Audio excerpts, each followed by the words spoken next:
Today on Locked On Canadiens, we are past the halfway point of the season, so we're going to talk about the week that was and what lessons we can learn from it. We're also going to talk about the Lane Hutson and Cole Caufield Olympic snubs, and while they were not a surprise to anyone, let's talk about what this means for them in the second half of the season.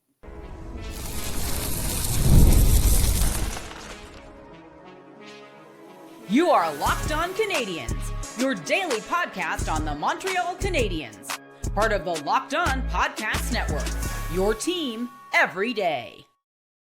Hi there, everyone, and welcome to another episode of Locked On Canadiens. I want to thank you all for making us your first listen of the day. As you know, we are free and available wherever you get your podcasts, as well as on YouTube, part of the Locked On Podcast Network, now the #1 sports podcast network. And today's episode is brought to you by FanDuel. Before tip-off, check the FanDuel app and see what's dropping during NBA Happy Hour every Friday from 6 to 7:30 p.m. Eastern. My name is Saba, also known as the Active Stick, and I'm not joined, as always, by my wonderful co-host, Ian Boisvert. He will hopefully be back later this week. So today I want to talk about the two games that happened over the weekend. Actually, a couple more games that happened over the weekend. And then the Habs weekly recap, as we do every Monday episode. And then finally, I want to talk about the snubs for Lane Hutson and Cole Caulfield. Nobody was surprised by them. I think we were all expecting that. But I do want to talk about it a little bit in our third segment. Maybe this will light a fire under their butts. I am coming to you right now, right after after Team Canada has lost the semifinal game against Czechia. So that's a programming note for tomorrow, that we are not going to be recapping a gold medal game for Team Canada at the World Junior Championships. It is unfortunate, and Czech is a very, very strong team. You can't deny that. And it did feel like the Canadian team were a little bit unlucky, but also got in their way a little bit. So that's just like a really quick recap. So we won't be talking about that tomorrow. I actually have a really fun new guest that nobody's heard from yet on tomorrow's episode. So we're really excited about that. But let's get into the weekend games. The Canadiens played two games over the weekend. One of them was against the Blues de Saint Louis, and then the other one was against the Dallas Stars. Against St. Louis, they didn't show up. Nobody made an effort that game. I was on Game Over after that game for the postgame, and Andrew Berkshire on there said that it felt like the Montreal Canadiens were saving up their energy for the Dallas game, and they just completely forgot to care about that Blues game. And I do agree with that assessment. I strongly agree with that assessment, actually. Nobody really made an effort. So like there wasn't really anyone to praise, but there wasn't really anyone to kind of to criticize, because they were all just kind of listless. Like they didn't really do much. They didn't do much that made me angry. They didn't do much that made me happy. Jacob Fowler tried his best, allowed 2 goals, but I think he really had a decent game, notwithstanding allowing those 2 goals. So yeah, all in all, that Blues game, really not so much to write about. The Dallas game, on the other hand, I really, really liked the Canadiens' effort. There were a lot of things that I felt the Canadiens did really well. I felt, first of all, obviously keeping up with one of the best teams in the league. What I'd like to say about Dallas is that if you just put the Avalanche in their own stratosphere somewhere else, far and away from anybody else in the NHL, then Dallas is one of the best teams remaining, right? And I felt that it was really interesting that a lot of the factors in that game were a bunch of people that were snubbed for Team USA and Team Canada. So I thought that was like a really interesting dynamic there, a really interesting game there. So the Dallas Stars are surprisingly chippy. That was something I was not expecting. But I was expecting them to be really tough to play against. What I was really hoping for and what I got was the Montreal Canadiens really playing well against a really good team. And it was evident in the way they showed up. It was evident in the way they played. Obviously, they took the lead a couple of times and then squandered it. And Dallas was able to tie it. They scored a power play goal finally. So there was a lot to love about that Dallas Stars game. And I'm going to get to him in a second. But I want to kind of single out a little bit Samuel Montembeault, because I thought he played really well. And yes, in the 2 games that he's played, he has had to go to overtime to win the game, but he made some really incredible saves against Dallas, and Dallas is a really great team. So I don't know if you've been listening over the past couple of weeks, but what I've been saying about Samuel Montembeault is I'm going to need to see a few games in a row from him before I can feel confident that he's returned.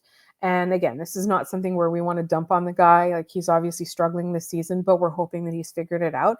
But if he plays like he played in the last couple of games, and they were against two really great teams, the Florida Panthers and the Dallas Stars. So we'll get into a little bit more into him in our weekly recap. But the rest of the team played really well. I felt really bad for Danault because he really thought he scored that goal that turned out to be Brendan Gallagher's goal. I think Brendan Gallagher felt really bad for him too. But I felt there was something not nostalgic, but like my heart grew watching them play together because I feel like they found something. Like they were able to recreate a little portion of the, like, not when they were the best line in the league with Thomas Tatar or whatever, or one of the best lines in the league, but like they were able to recreate some of their magic. I feel like Philippe Danault has really been fitting in really well back with the Montreal Canadiens overall against the Stars, like overall against most teams. Juraj Slavkovsky was very all over the place.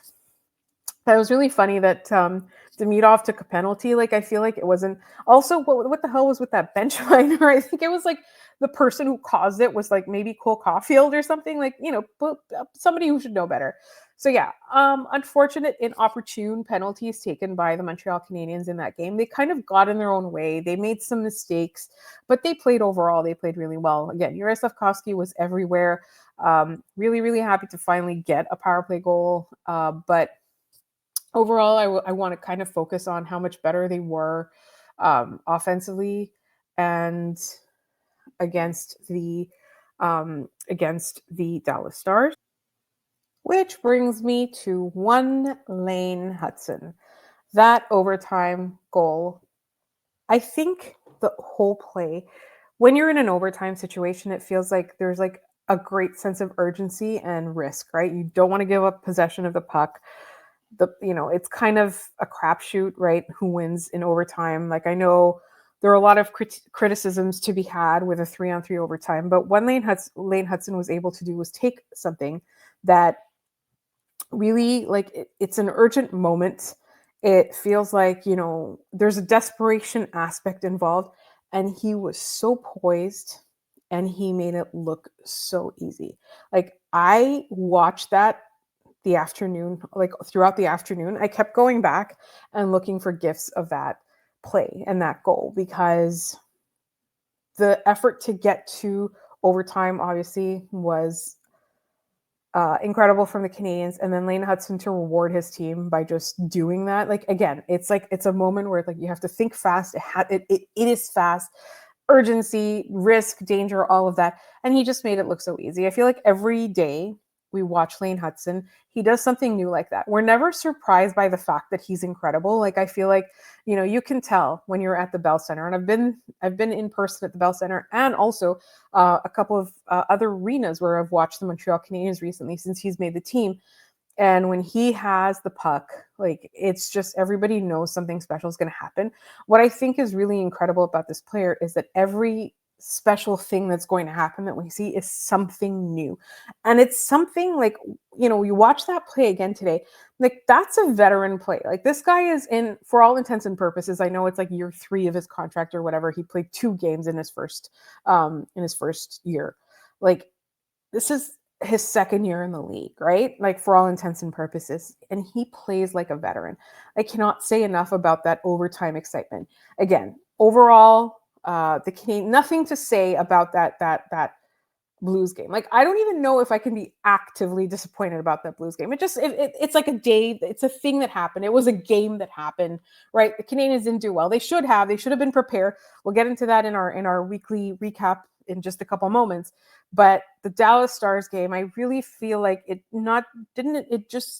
made up for the weekend. Sorry, I'm tripping all over my words. It's a lot of words I'm saying today. Made up for the weekend, and made up for the Blues game, and it also just made up for the last Dallas game. I know it wasn't like a lopsided shellacking like the Canadiens got against Dallas, but I really just felt like this team is a good team.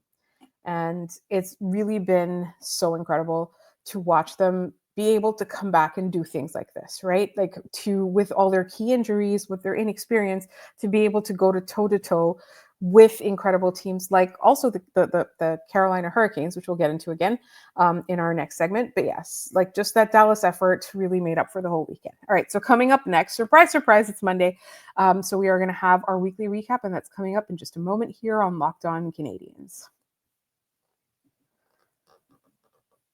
And today's episode is brought to you by FanDuel. NBA Happy Hour is your official pregame, a limited time window where special offers drop right inside the FanDuel app before the action starts. Fridays from 6 to 7:30 Eastern have become appointment viewing with NBA Happy Hour. Opening the FanDuel app during Happy Hour always brings something new. Boosts, bonuses, and surprises. It's easy to check the weekly special before tip-off and make a move before the window closes. The timing is perfect, right before the games, right before the weekend starts. It adds extra energy to Friday night basketball without overthinking it. So before tip-off, check the FanDuel app and see what's dropping during NBA Happy Hour every Friday from 6 to 7:30 p.m. Eastern. A little basketball, a little action, and a whole lot of Friday energy. That's NBA Happy Hour only on FanDuel, the official sportsbook partner of the NBA.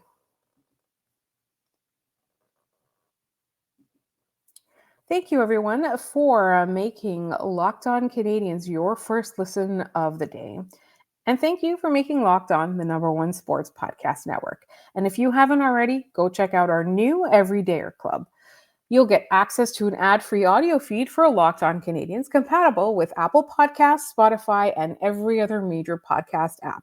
And you'll also get an invite to the members-only Locked On Everydayer Club Discord server, which includes a group chat just for listeners of this show. And Ian is really like a Discord savant, so he'll probably be hanging out more in the Discord with you guys, but I'll definitely be there. So go to lockedoncanadiens.supercast.com or tap the link in the show notes to learn more.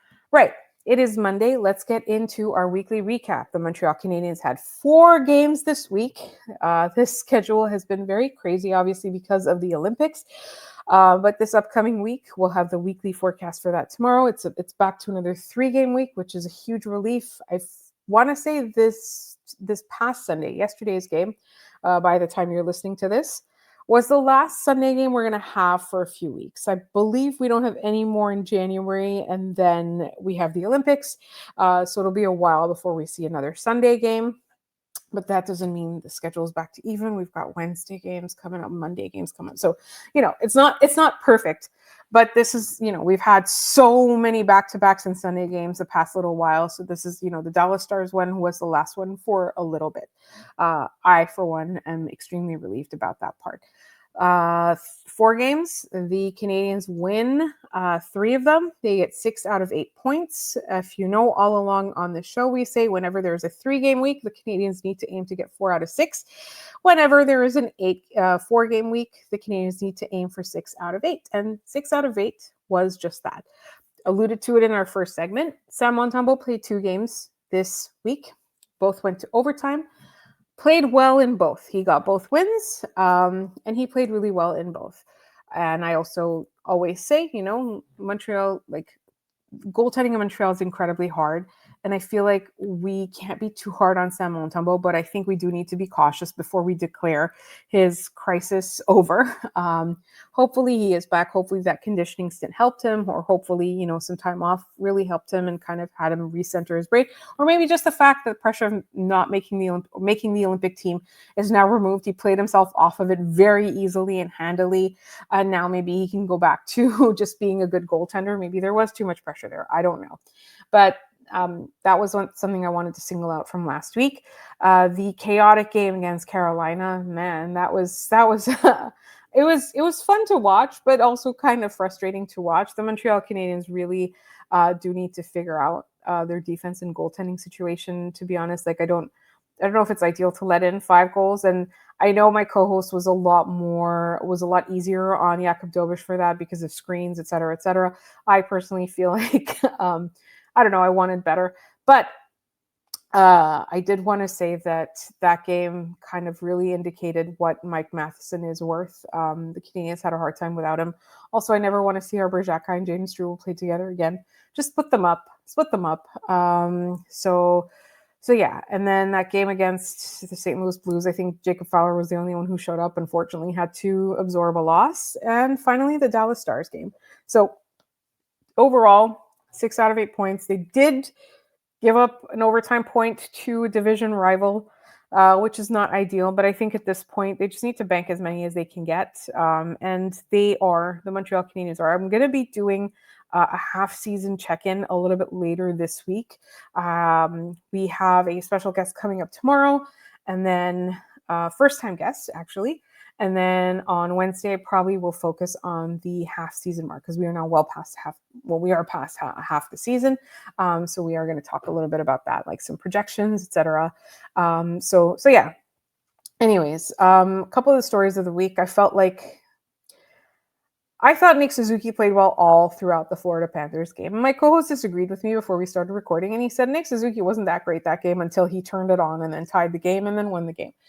I went back and looked at some of it, and I think that, he has this ability to kind of turn it on when he needs to. I don't know that he was all that bad earlier in the game, but I thought that he really, he turbocharged. Like when you're playing a video game and you get some sort of power up and then all of a sudden you're much faster. I think that's what happens to Nick Suzuki sometimes in games, and he did just that. By contrast, with Lane Hutson, I think he had a really rough first half of that game against Carolina on Thursday. But then he was able to turn it around, not in the same way that Nick Suzuki did, dramatic kind of turbocharge, but more, he really just, I feel like he mentally looked at it and he was like, okay, I'm going to stop making mistakes. And then, you know what, for the second half of this game, I'm going to be amazing. So he was one of the stories. I think Lane Hutson was one of the stories of the week, particularly with his magnificent overtime winner against Dallas. You can't, that's super, super exciting. But also, I do kind of want to give some props to obviously Juraj Slavkovsky. I feel like he's been so incredible lately that you have to mention him every single game. You just do. So, he gets an honorable mention as well. And I thought that personally for me, Brendan Gallagher has had a better week than he's had in a while. So he's also somebody that I wanted to shout out. And finally, Philippe Danault. I feel like Philippe Danault is doing a really good job of fitting in with the team. And I don't know if he's dramatically different than he was in LA. I don't know if it's a change of scenery. I don't know if it's a situation where he really felt like he needed to buckle up. I don't know. But I felt really bad again against him, against Dallas when it wasn't really his goal. But just if he keeps doing things like that, I'm not going to be too upset about it. Yeah, I think that was it. So overall, the week was a very decent week. And if I want to give it to a player of the week, that's kind of rough, but I'm going to pick Juraj Slavkovsky. I feel like I've picked Juraj Slavkovsky for the past 3 weeks, but that's who I'm going with for, I guess, the key to the week or MVP of the week. I also want to quickly remind everyone you can reach us at lockedoncanadiens@gmail.com for mailbag questions or comments and all of that. I don't know why that just occurred to me. I feel like I didn't say it earlier in the episode, but yes, I do want to encourage everybody to reach out to us. All right, that's it for our weekly recap. Up next, I want to talk really quickly about Lane Hutson and Cole Caufield getting snubbed by Team USA. While that is not a surprise for anybody, I want to talk a little bit about what this means for them for the rest of the season.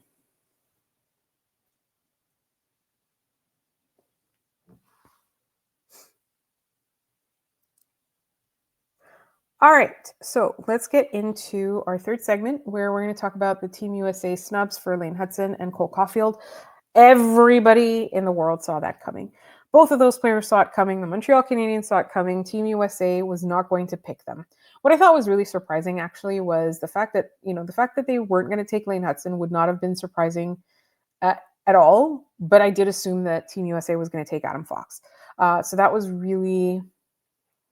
really predictable decision by Team USA, but still not a great one.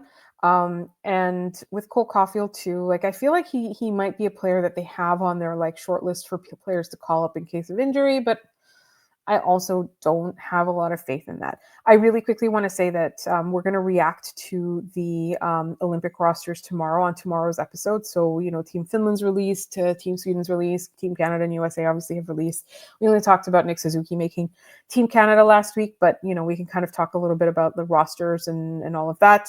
The Canadiens have a bunch of Olympians on there.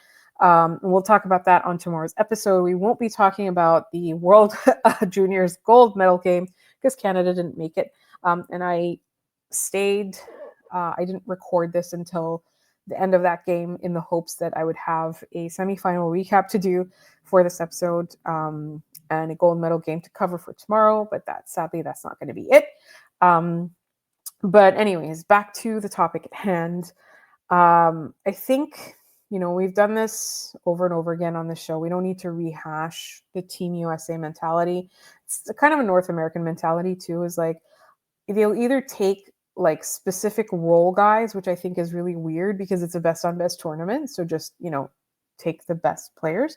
But they also like have this thing where like in a tournament that's not the NHL, in a tournament that is largely dictated by skill, they still want to take like size over skill, which I think is a little bit insane, to be honest. Like this is a tournament where the best players in the league are going to go. And I'm not saying don't take large, strong players. I'm saying take skill players and hope that some of them are large and strong. Like that's kind of how you need to build a team. Again, we're going to get like specifically into the team rosters on tomorrow's show.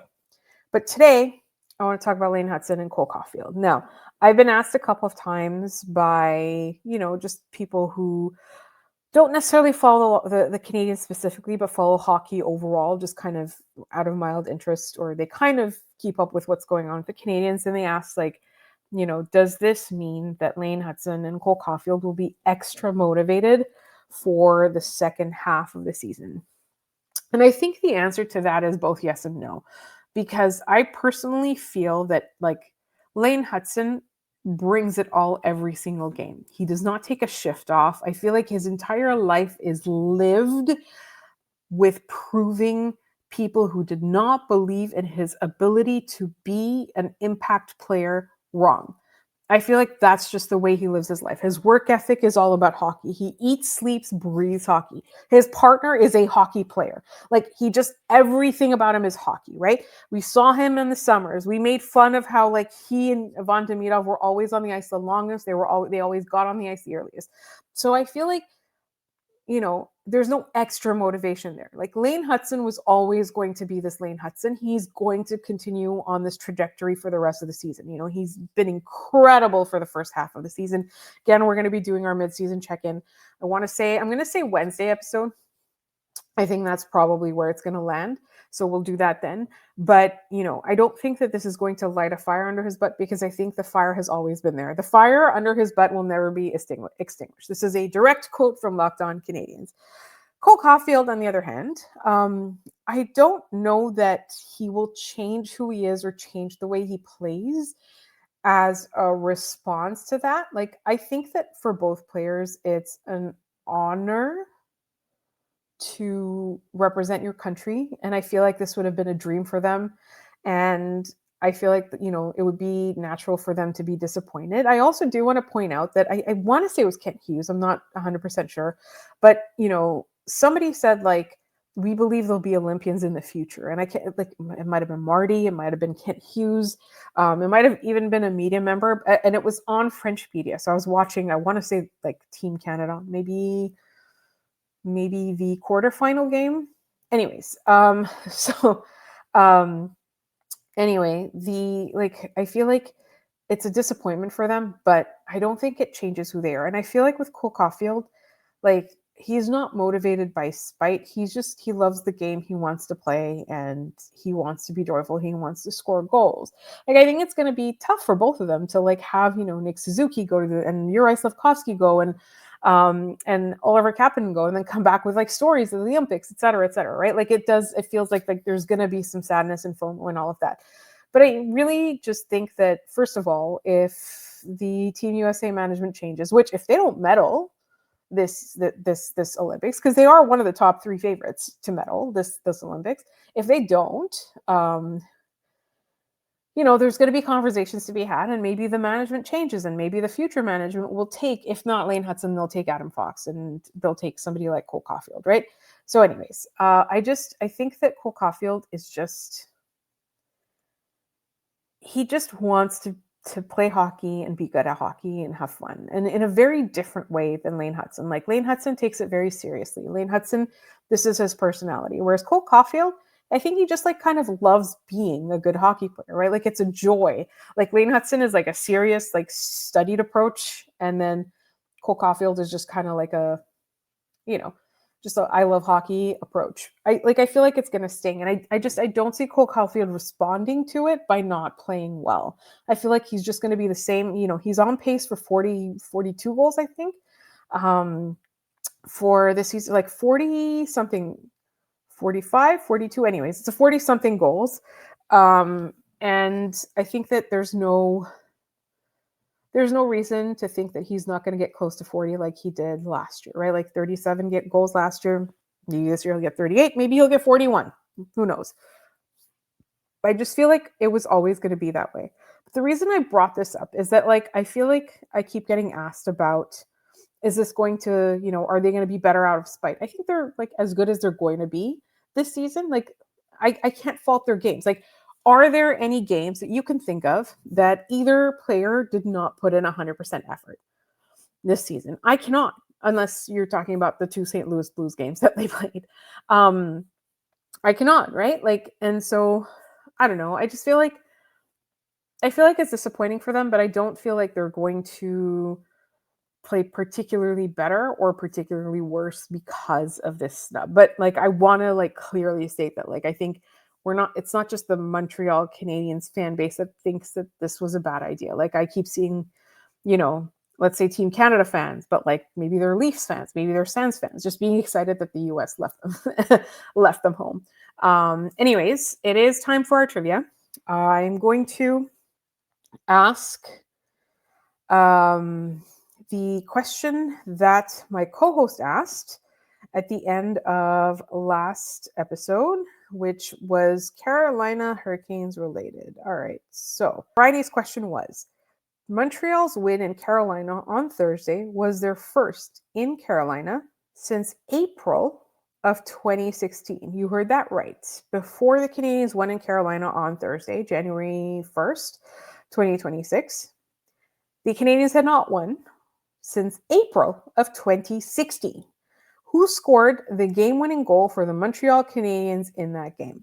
So the answer to that trivia question was Daniel Carr, a man I did not even remember ever being a Montreal Canadian. So my co-host likes to ask sicko questions, but a couple of you got that question right, actually. And the folks who got this were Hugo Win25 and Mario Biscotti 8215 on YouTube. You got the question right, and that is a sicko question. Today's question is actually quite easy. In honor of the Dallas Stars, actually, this guy doesn't really have much to do with the Montreal Canadiens. This Dallas Star won the Stanley Cup his rookie season. Name that guy. Very simple question. So this Dallas Star won the Stanley Cup in his rookie season, was not too long ago. That is my trivia question. Sorry. I told you guys I wasn't going to do sicko questions like my co-host. I didn't mean to send one that was so easy or to have one that is so easy.